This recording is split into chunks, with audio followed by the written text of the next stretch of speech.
Welcome back, RogueTech fans.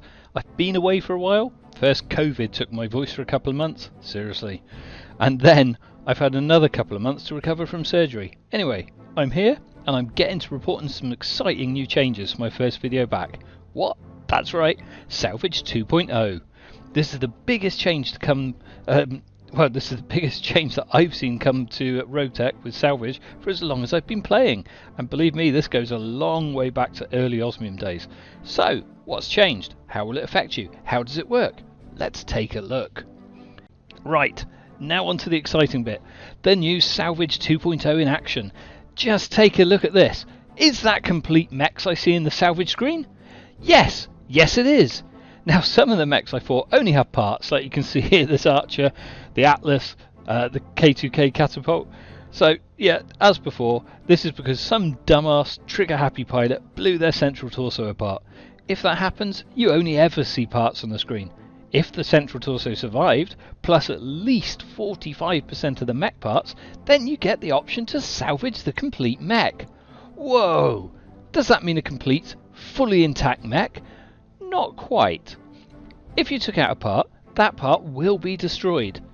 Destroyed equipment or weapons, they're gone. What you recover is what survived. Nothing more, nothing less. Salvage 2.0 records which sections were destroyed and which equipment and weapons in surviving sections were also destroyed. So, what are these numbers? We've got 1 plus 10. We've got 1 plus 23. This is how many salvage slots will be required to pick up these mechs. First there's the parts. I'm running 5 parts for rebuilds, so if a mech had all major parts survive, basically the pilot died or the head was destroyed, nothing else damaged, then that accounts for my first 5. If a part was destroyed, it's not included in the total. The rest is the equipment, using 1 salvage slot per weapon or piece of equipment that survived. This doesn't include fixed gear or destroyed gear, but before you panic and wonder how on earth you can take anything else, don't worry.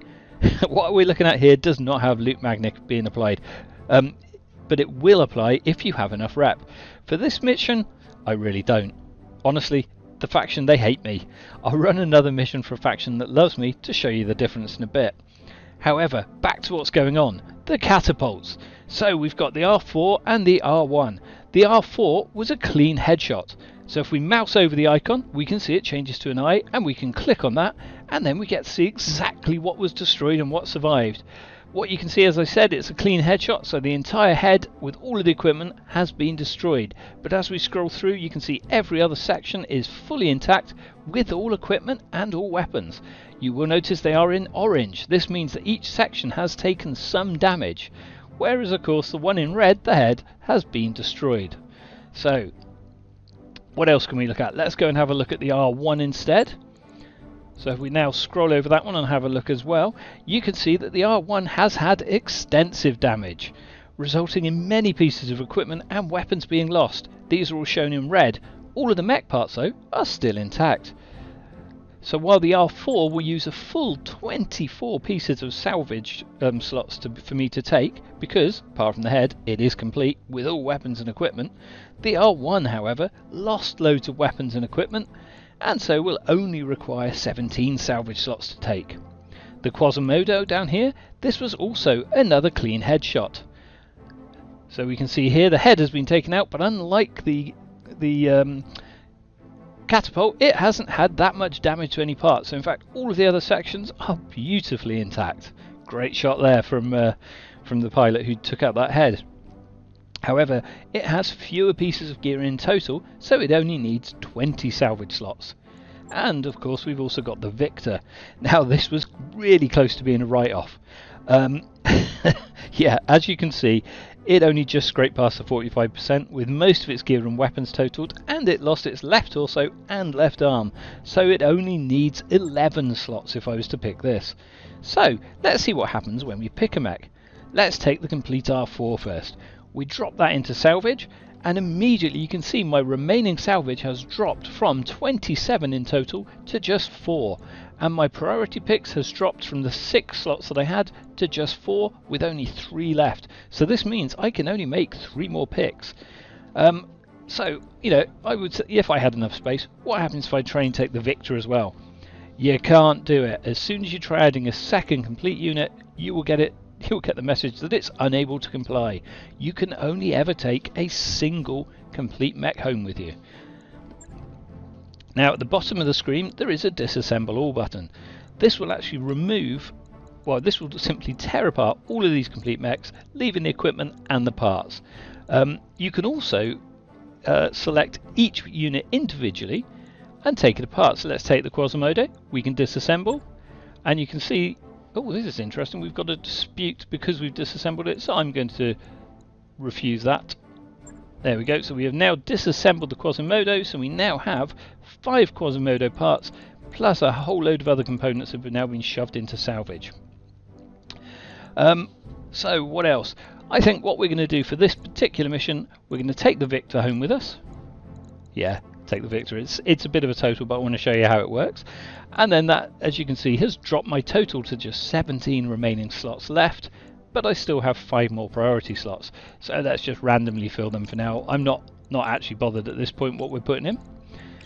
And then as soon as we hit confirm, these remaining units will be broken down and automatically disassembled, although I could have done it manually, and their components will be available to potentially be put into here with the random salvage. So there we go. So let's go and see what happens when we get back to the next screen.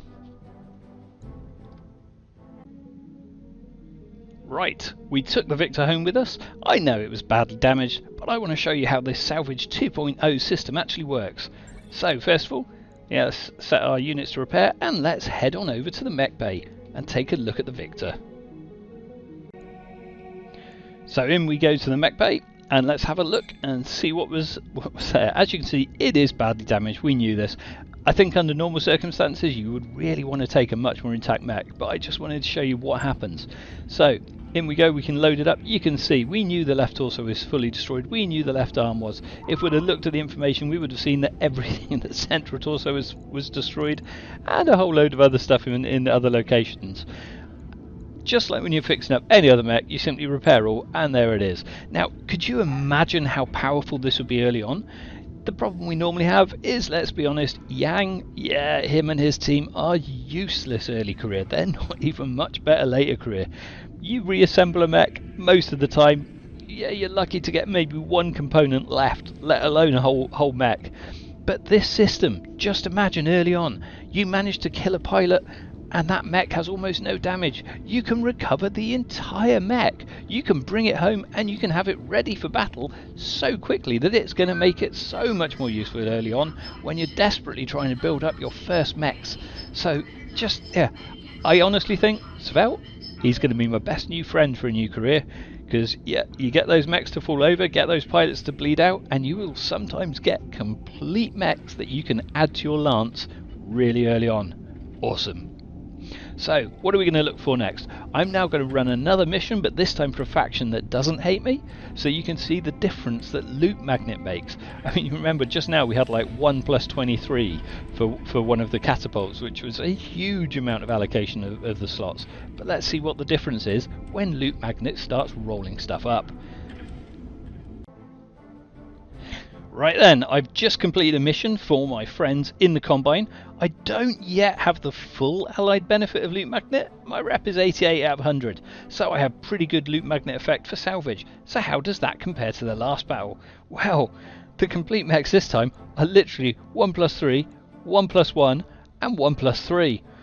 I mean, you know, that's quite a difference. So I can literally take home a complete Corsair for just 4 total salvage. And it doesn't mean I've totaled them, not far from it. I mean, this Corsair, look, it was a clean headshot, so everything is intact. I mean, literally everything apart from the stuff in the head. Yeah, the Pillager was quite badly damaged, but no component, well, a lot of components were lost, but none of the parts were. And as for the Savage Wolf, again, you know, headshot, quite a few bits were actually damaged, but not too bad overall. So, let's have a look. Loot Magnet for complete units is slightly different to standard. Usually a single item or unit ID will be rolled up into multiples, like we can see here for these 2 heat sinks. With complete units, however, Each required salvage slot can contain multiple different IDs, up to the maximum value allocated. I mean, for example, you might have a mix of heat sinks, weapons, say an FCS standard. They might all just take up one single slot. I'm not going to go over K-Mission's calculation. It is pretty complex, but you know, that's simply how it works. It pulls everything together into different slots and it allocates it, in this instance, so 4 slots for the Grace Corsair. So let's take home the Corsair, disassemble the others, and then we'll go from there and fill up on tasty salvage before heading to have a quick look at the Corsair in the mech lab.